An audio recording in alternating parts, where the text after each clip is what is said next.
단 하나의 세포도 죽이지 말라. 피레토 세라피 강재춘 원장입니다. 자, 오늘은 항문 소양증에 대해서 좀 설명드리겠습니다. 제가 가려움증에 대해서 또 엄청 좀 설명을 많이 하고 있는데요. 가려움증과 염증 치료가 모든 질병의 시작과 끝이죠. 자, 염증은 통증을 유발하기 때문에 통증 치료 또한 염증을 치료하면 되겠죠. 자, 그래서 이 가려움증에 대해서 굉장히 강조를 하고 있는 겁니다. 자, 오늘 이 시간도 이 항문 가려움증에 대해서 좀 더 자세하게 설명드리겠습니다. 자, 항문 가려움증이 왜 발생하느냐? 자, 이게 제일 치료의 핵심이겠죠. 자, 그런데 가려움증은 이 염증의 5대 증상이죠. 가려움증이 생겼다는 의미는 바로 염증이 생겼다라는 것이고요. 자, 가려움증을 치료하려면 염증을 치료해야 되겠죠. 자, 그런데 이 염증이란 무엇일까요?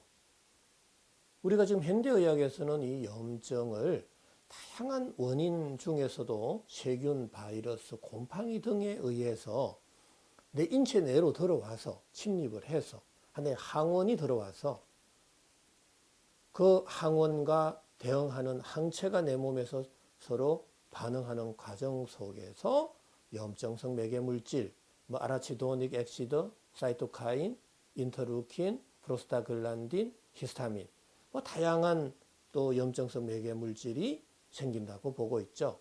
바로 그때 염증이 생기고 있다라고 우리가 알려져 있습니다. 하지만 저는 이 염증의 발생 기전, 또 가려움증의 발생 기전을 체온 조절 시스템에 문제가 있다라고 저는 보고 있습니다. 뚱딴지 같은 소리를 하느냐라고 말씀하시는 분도 계실 겁니다.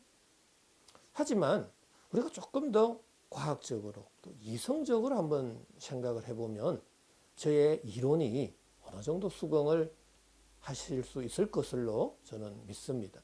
자, 한번 좀 더 구체적으로 설명을 드린다면요. 자, 항문 소양증, 바로 염증이죠. 자, 염증이란 세포의 손상을 말하는 것이죠. 세포의 손상은 다양한 요인에 의해서 생길 수가 있습니다. 세균, 바이러스, 곰팡이 이것뿐만 아니라 음식물의 경도, 산도, pH, 표면적 이거 이외에도 자, 압력, 온도, pH, 습도, 전기장, 자기장, 물리화학적인 자극, 저산소증, 전해질, 이온, 중금속, 약물, 수술, 환경 여건 너무나 다양하죠. 지금 여러분들이 입고 있는 옷의 두께, 방 안의 온도, 거처하는 공간의 습도 다 영향을 주게 된다는 사실입니다. 자, 그러한 팩터들이 내 세포의 기능 저하나 세포의 손상을 유발할 수 있다는 사실이죠. 자, 세포가 손상을 받는 순간 세포 내 미토콘드리아에서의 이 ATP라는 물질의 합성에 장애가 생기기 시작합니다. 자, ATP의 합성의 장애는 열 에너지 발생 양의 감소로 이어지게 되겠죠. 자, 그때 이 뇌를 포함한 오장육부의 온도, 바로 심부 온도라 그러죠. 심부 체온, 중심 온도, 중심 체온 이렇게 이야기할 수 있습니다. 이 중심 체온이 떨어지게 된다라는 거죠. 자, 중심 체온의 저하는 바로 간 내의 시상하부, 체온 조절 중추죠. 거기에서 바로 인지를 하고 체열의 방출을 줄여서 체온의 항상성을 유지하게 되는 것이죠. 자, 체열의 방출을 줄일 때 손발 끝에서부터 서서히 모공을 닫게 된다는 사실입니다. 자, 그 이후에 우리는 다양한 업무를 하고 또 생활을 하게 되겠죠. 공부도 하고 연애도 하고 사람도 만나고 다양한 활동을 하게 되는데, 자, 그때는 내 몸속에서 열이 발생하죠. 자, 열은 발생하는데 모공이 닫혀 있는 상황이라는 거죠. 자, 열은 방출이 잘 안 되겠죠. 근데 열 에너지는 항시 높은 에너지 준위에서 낮은 에너지 준위로 흐르게 되어 있고 그 방출 루트는 구멍, 관절, 마찰이 많은 쪽으로 전도, 대류, 정발, 복사 이러한 형태로 열이 방출이 되는 것이죠.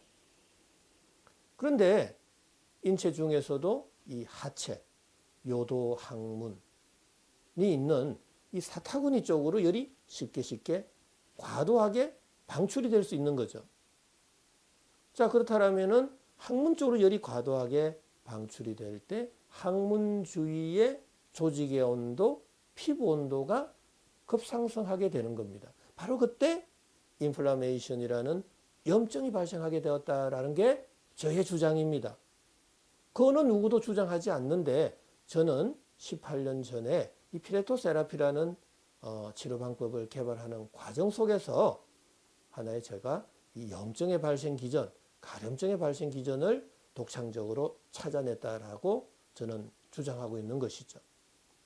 자, 그러면 염증이 발생한 이유는 과도한 열 에너지의 쏠림의 현상이었다라는 거고, 과도한 열 에너지의 쏠림 현상은 모공이 닫힌 결과죠. 자, 모공은 왜 닫은 거죠? 체온을 유지하려고. 자, 그러면은 결론적으로 체온 조절 시스템이 문제였던 거죠. 하지만 체온 조절 시스템은 반드시 필요한 거죠. 인체에서. 왜? 셀이 정상적인 일을 하기 위함이죠. 셀이 정상적인 일을 할 때만이 우리가 정상적인 생명 활동을 영위할 수 있기 때문에 체온 조절 시스템은 반드시 필요한데 그 체온 조절 시스템의 심부 온도의 저하가 너무 장기적이었을 경우, 반복적으로 장기화됐을 경우에 인체 내에서의 생리적 변화가 병리적 변화로 바뀌어버린다라는 사실입니다. 자, 병리적 변화로 바뀔 때 우리는 병의 시작이 된다라는 사실이죠. 바로 염증이 시작이 된다라는 겁니다. 자, 그러면 염증은 염증인데 왜 가려움증이 생기느냐? 자, 모공은 닫혀져 있고 밥을 먹고 활동을 하면 열은 발생하고 열이 원활하게 방출이 안 될 때 강제적으로 열을 빼내게 되겠죠. 자, 열 에너지를 강제적으로 빼내기 위한 본능적 행위를 저는 가려움증이라고 정의하고 있습니다. 왜 긁고 나면 시원하죠? 라고 우리가 한번 질문을 해보면 열 에너지가 방출이 원활하게 돼서라고 대답할 수 있겠죠. 세균과 바이러스가 죽어서 시원한 감을 느끼느냐? 절대로 그거 아니겠죠. 자, 그렇다면 가려움증은 왜 발생했다? 모공이 닫혀서 열 에너지가 원활하게 방출이 안 되니까 긁었다라는 이야기입니다. 자, 그래서 음부 소양증, 항문 소양증, 이 사타구니 주변에 소양증이 잘 생기는데 이 항문 소양증도 반드시 이 세 가지의 치료 원칙을 준수해야 된다라는 것입니다. 자, 낮아져 있는 몸속 온도 올려야 되겠다. 높아져 있는 피부 온도는 낮춰야 되겠다. 닫혀져 있는 모공은 열어야 되겠다라는 겁니다. 자, 그런데 이 높아져 있는 피부 온도를 낮추기 위해서 세포의 열 에너지 대사를 강제적으로 억제시키는 방법. 즉, 우리가 다양한 가수분해 효소, 산화 효소, 다른 이 효소의 어떤 물질들을 억제를 시키는 그러한 약물을 쓸 경우는 심부온도, 피부온도 둘 다 내려가 버립니다. 심부온도, 피부온도 둘 다 내려가 버리면 피부온도가 내려갈 때는 염증과 가려움증과 통증까지 순식간에 진정이 되어버립니다. 하지만 심부온도가 내려가면 어떻게 되는 거죠? 체온 조절 시스템에서는 가만히 있을까요? 다시 세포를 정상화시키기 위해서 정상적인 생명 활동을 영위하기 위해서 또 손발 끝에서 모공을 닫아버리게 됩니다. 문제는 또 밥을 먹어야 되고요. 먹고 나면 열은 발생하고 열이 방출이 안 될 때는 또다시 긁어야 되는 악순환의 시작이 된다라는 이야기입니다. 그래서 저희 한의원에는 20년, 30년 되는 가려움증 환자들이 많이 내원하고 있습니다. 왜? 가려움증 하나라도 그러한 치료 방식은 영원히 치료가 될 수 없다는 걸 알 수 있기 때문이죠. 바로 물리 법칙에 벗어나는 순간 이 질병은 또 생명체는 온전할 수 없다라는 사실입니다.